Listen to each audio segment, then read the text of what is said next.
Halo Sensikers, kembali berjumpa bersama saya Denny Darko. Tidak ada namanya misteri, yang ada adalah tanda-tanda yang kita semua coba untuk mengerti. Beberapa waktu yang lalu saya membuat video membuktikan bahwa ramalan saya menjadi kenyataan, di mana Imam Besar FPI Habib Rizik Syihab bisa pulang ke Indonesia di tahun ini. Dan itu sudah saya ramalkan dari Desember 2019. Beliau kembali, dan di ramalan saya, di endingnya ada satu kartu yang menggemparkan, yaitu The Tower, dimana akan terjadi satu hal yang luar biasa, dan ini mengguncangkan semua orang, dan ini berlangsung mungkin akan selama beberapa waktu. Dan rupanya guncangan ini mulai muncul sejak dilakukannya pernikahan putri beliau, dimana tamu yang diundang kemudian berdatangan, dan bahkan terjadi sebuah kegemparan saat adanya suplai masker dari, kalau nggak salah, BNPB ya. Dan dianggap, pemerintah nih gimana sih kok malah diizinkan dan malah dibantu. Nah, kilahnya adalah, lah kalau sudah terjadi mau gimana lagi, cara satu-satunya menyelamatkan. Jadi itu sudah kuratif, bukan preventif lagi. Juga kemudian terjadi sesuatu yang menggemparkan saat Kapolda terus kemudian diganti karena dianggap tidak bisa mengendalikan satu penyebaran COVID-19 di areanya, dan terjadi kegemparan lagi saat kemudian setelah itu ada sebuah usaha di mana orang-orang berpakaian loreng atau TNI ini tampak menurunkan baliho-baliho yang bergambarkan atau bergambar foto Habib Rizik Syihab ini tadi. Nah, kita tahu, bahkan saya sebagai orang Jakarta sering jalan kemana-mana dan lihat balihonya besar-besar, ya saya pikir itu udah izin dan sebagainya. Ternyata diturunkan dengan alasan itu nggak pakai izin, dan terus kemudian nggak ada, ya melanggar regulasi ini ya, seperti itu. Nah, Pangdam Jaya ini, Pak Dudung, itu mengatakan bahwa dia yang memerintahkan itu, dan kalau ternyata ada orang yang keberatan akan berhadapan dengan beliau ini tadi. Bahkan dia mengatakan kalau ternyata masih terus seperti ini, dia akan membubarkan FPI.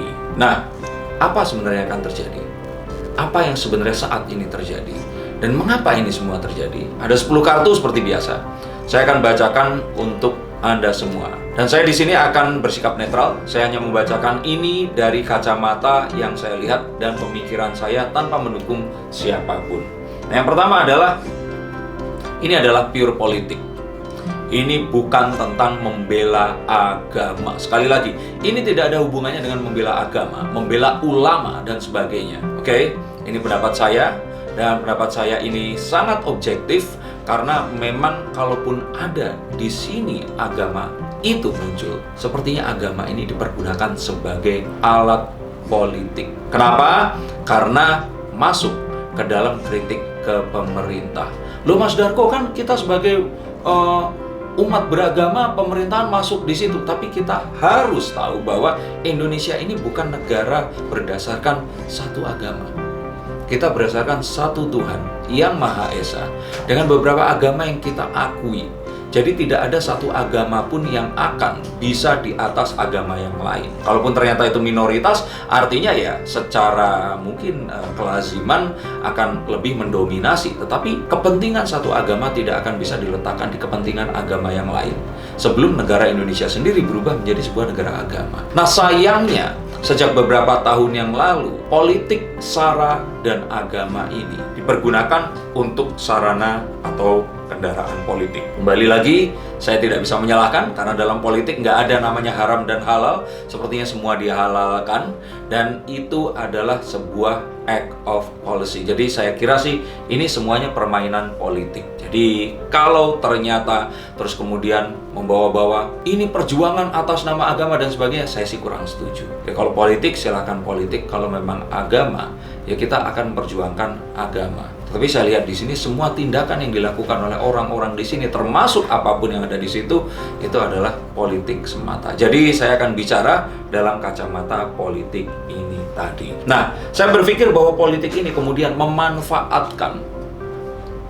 Saya sudah ceritakan bahwa ini adalah orang-orang yang paling mudah dimanfaatkan. Mereka menyasar ke orang-orang yang ekonominya menengah ke bawah itu tadi, dan mereka juga menyasar orang-orang yang secara pendidikan, secara wawasan, pengetahuan dan sebagainya ini mudah diadu domba, karena orang-orang ini tadi adalah orang-orang yang selalu merasa kekurangan, merasa tertindas, merasa ya sebenarnya semua orang bisa dibuat seperti itu ya. Tetapi dengan alasan itu, maka mereka ini terus kemudian menempatkan dirinya untuk menjadi oposisi. Nah, oposisi di sini oke kalau sebagai balance of power dari pemerintah, tetapi terkadang oposisi di sini menimbulkan kekacauan dan kemudian merusak tatanan yang ada, sehingga kita masyarakat yang seharusnya mendapatkan ketenangan dalam bermasyarakat ini jadi hilang. Itu yang dirasakan. Paling mudah adalah saat satu hal itu datang, apa yang kita rasakan? Jika ternyata ketidakpastian, ketakutan, kengerian, artinya itu tidak benar. Nah, mereka menyasar ke orang-orang ini untuk dijadikan pasukan mereka, untuk dijadikan kendaraan untuk melakukan sebuah gerakan politik. Kenapa saya bilang politik? Karena apapun itu tadi, mengarahnya selalu ke sana. Kalaupun ternyata tidak, sebenarnya ya mereka bisa melakukan banyak yang lain. Tapi kalau mau ke politik, jangan gunakan hal ini di dalam politik ini tadi. Dan dua hal ini sepertinya menjadi agak susah dibedakan sejak beberapa waktu yang lalu. Dan ini terjadi karena orang-orang ini tadi masih berusaha keras untuk bisa melakukan sebuah gerakan. Mereka ini adalah orang-orang yang dahulu merasa punya kendaraan dan terus kemudian mereka hilang itu tadi. Tapi mereka ini masih tetap merasakan ingin mendapatkan pengakuan dan mendapatkan sebuah kekuatan di perpolitikan ini tadi. Nah, saya tidak katakan ini kepada person, tetapi ini adalah orang-orang yang dulu pernah menjabat sebagai seseorang, terus kemudian haknya hilang dan dia ingin kembali. Saya rasakan orang ini ada di sini dan dia mendanai ini semua dan dia berusaha agar semua ini tadi bisa terjadi. Apakah itu salah? Oh enggak, itu enggak salah karena ini semua politik. Dan cara untuk mendapatkan kekuasaan ya memang dengan cara seperti ini. Nah, orang inilah yang juga berhasil melakukan ini semua, memulangkan HRS, konon dia ke sini, terus kemudian menjadikan kingmaker yang sudah disiapkan untuk 2024 lagi. Bahkan katanya dia juga memiliki kekuatan di balik satu media massa yang lumayan kita kenal, dan ini adalah orang yang memang berpengaruh karena pernah menjadi salah satu pejabat atau pemimpin di negara kita. Nah, saya lihat orang ini berusaha untuk kembali dan mereka ada di balik ini, dan saya bilang ini hal yang wajar untuk sebuah gerakan politik. Cuman disayangkan adalah orang-orang yang tidak mengetahui apa-apa dan dalam kondisi yang susah ini tadi dimanfaatkan sebagai kendaraan politik untuk menuju ke sana. Saya katakan lagi, mereka dimanfaatkan dan mungkin mereka nggak sadar dengan ini semua. Atau mungkin ini adalah barter politik saat, oke, kamu saya bawa pulang tapi tolong bantu saya untuk menggerakkan ini, itu, dan anu, seperti itu. Kalau nggak bisa apa-apa, yang mau bagaimana lagi. Dan ini semua kembali lagi harusnya disikapi sebagai sebuah tindakan politik, bukan sebuah act untuk membela agama atau berusaha untuk menegakkan keadilan, melawan kebatilan atau apapun. Kalaupun ada, ya saya pikir melakukan satu hal yang terus kemudian meresahkan orang lain, itu sudah kebatilan itu sendiri. Tapi saya nggak mau ngobrol terlalu jauh di situ, karena yang saya lihat kemudian adalah sakit hati. Ada satu hal di mana dia berusaha untuk mendapatkan sesuatu, tapi ternyata dihalang-halangi dan dia dendam, dan terus kemudian dia berusaha untuk melakukan banyak hal untuk bisa membalaskan ini tadi. Nah, ini adalah orang dengan kekuatan yang luar biasa. Kalau boleh dibilang, kalau orang Chinese, ini tuh seorang bos besar atau saudagar lebih tepatnya. Nah, orang ini merasa sakit hati dengan banyak hal yang sudah terjadi. Konon katanya bahkan orang yang pernah dia membuat dia sakit hati karena konon memindahkan sebuah peletakan satu, kalau saya bilang fasilitas penting yang harusnya itu menguntungkan secara bisnis kepada dia, terus kemudian nggak jadi dipindahkan. Dia marah karena hal ini dilakukan satu gerakan besar-besaran, terus kemudian orang ini dipenjarakan. Nah, ini satu hal yang memang permainan politik, dan dalam politik semua hal itu wajar untuk terjadi. Nah, ini saya lihat jadi satu background kental yang tidak diketahui oleh masyarakat. Dan kenapa saya memberitakan ini adalah karena jangan mudah untuk terprovokasi dengan hal-hal yang sifatnya agama kita dizolimi, agama kita sedang ditindas dan sebagainya. Itu tidak terjadi. Ini adalah sebuah tindakan politik. Cari tahu apapun di baliknya, maka ini semua akan mengarah kepada gerakan politik ini tadi. Nah, dia ini mendanai dan dia melakukan ini semua. Dia juga berusaha untuk mendapatkan pengaruhnya, karena kalau dilihat di sini partai yang biasa dulu dia naiki di sini, partai itu ternyata sekarang berafiliasi dengan pemerintah, sehingga dia merasa kalau ingin memiliki sebuah kekuasaan dia harus memiliki satu kendaraan politik, dan kendaraan ini harus memiliki massa. Dan dengan ini semua, ini lumayan bisa mempersiapkan untuk 2024 nanti. So, saya lihat mengeluarkan dana besar-besaran untuk melakukan ini. Dan kalau mau googling sedikit, sebenarnya kita akan segera tahu dia dan banyak sekali orang-orang di sekitarnya. Kalaupun ternyata ini nanti berhasil, ya nggak masalah juga.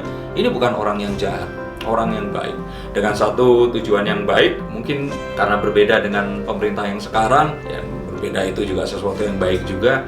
Cuman terus kemudian jika menjadikan kendaraan dan mengorbankan banyak orang, nah kita akan pertanyakan caranya mengapa seperti itu. Saya sudah berbicara tentang ini, dan ini juga harus kita waspadai. Hati-hati, hati-hati, sekali lagi hati-hati. Ingat, ini nggak ada hubungannya dengan agama. Ini semua adalah permainan politik tingkat tinggi di negara kita, dan kita harus waspada agar kita tidak menjadi pion atau korbannya. Hey, oh iya, banyak yang nanya pada saya, apakah Denny Darko ini cuma bacain artis doang, atau orang biasa kayak kalian pun bisa saya baca kartu tarotnya? Nah, saya jawab ya bisa dong, karena kalian kan sama-sama manusia. Manusia pasti punya perasaan penasaran, dan jika kalian penasaran, jangan tunggu lama, silahkan hubungi langsung. Ada yang mau ditanyakan monggo, ada yang mau dikonsultasikan silahkan, atau mau curhat saja. Tapi saya akan bacakan menurut kartu yang ada di depan saya untuk membaca tanda-tanda yang terbaik agar kalian bisa terbebas dari kegalauan dan bisa melangkah, mendapatkan langkah yang tertepat untuk kehidupan kalian yang lebih baik. Saya tunggu teleponnya di nomor ini. Oke? Jangan di stop videonya, ini masih lanjut. Oke? Ini saya lanjutin ramalan yang berikutnya. Nah, kemudian yang terjadi adalah pemerintah sudah tahu, dan pemerintah ini sepertinya memainkan bidaknya, berusaha untuk mengikuti tenggonya, mengikuti cara menari mereka.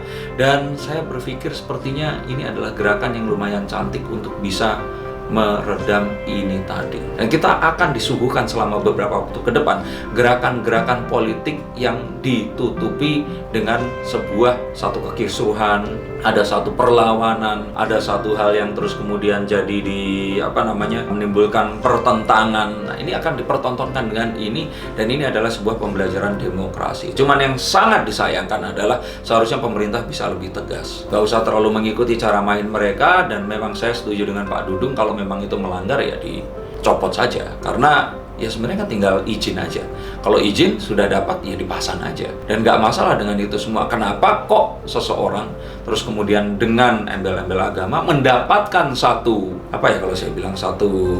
keistimewaan untuk bisa melakukan hal seperti itu, jika memang ternyata itu adalah melanggar peraturan. Nah, kemudian yang saya lihat di sini ada kegamangan pemerintah. Ini yang didapatkan oleh masyarakat.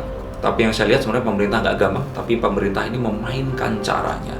Dan pemerintah menganggap bahwa cara ini adalah cara yang paling efektif, karena kalau tegas pun dengan semua orang memegang handphone terus kemudian merekam, menyebarkan, dan terus terjadi sebuah uprising atau gerakan massa yang nggak bisa dibendung, itu akan jadi sebuah hal yang akan nggak bisa dikendalikan dan dikonten lagi. Jadi kalau saya pikir ini adalah satu hal yang memang juga akan terjadi.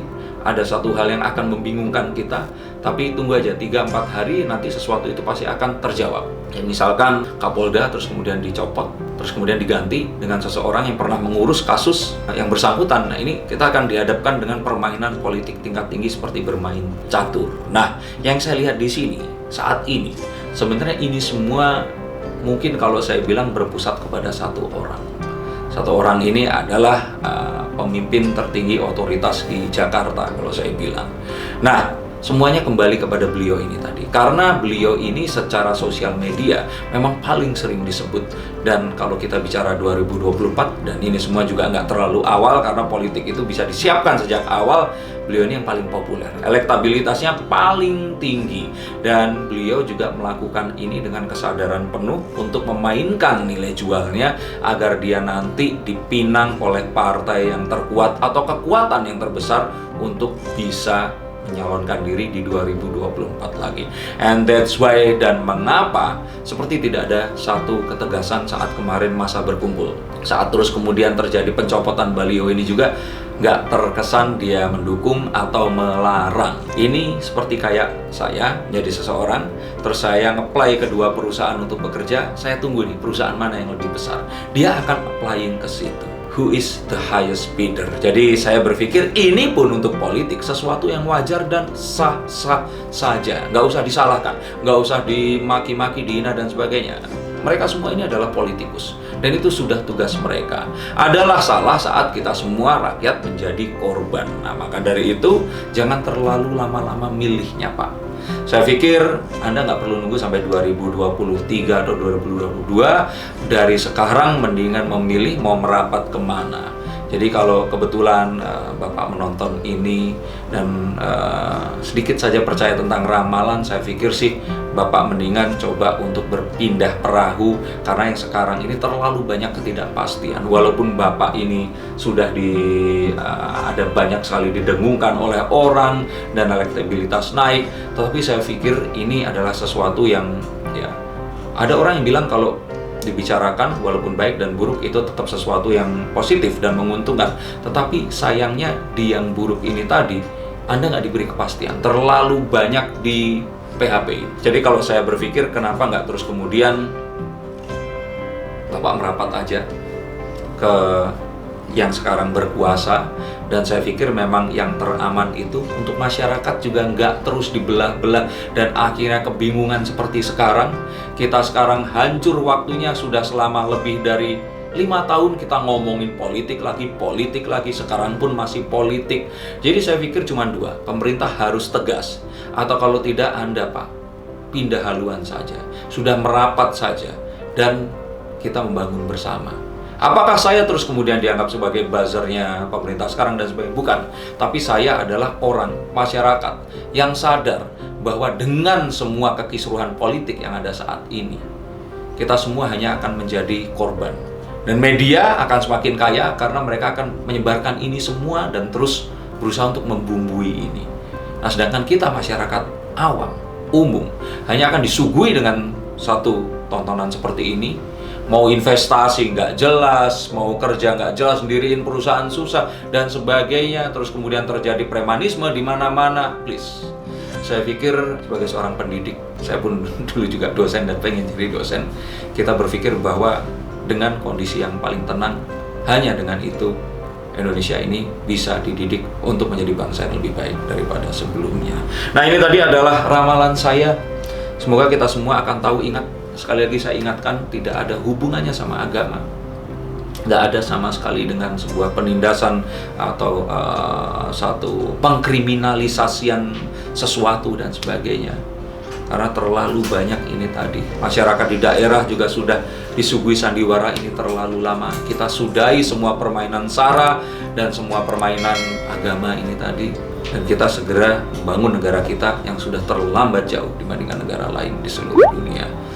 Saya Denny Darko, terima kasih dan salam.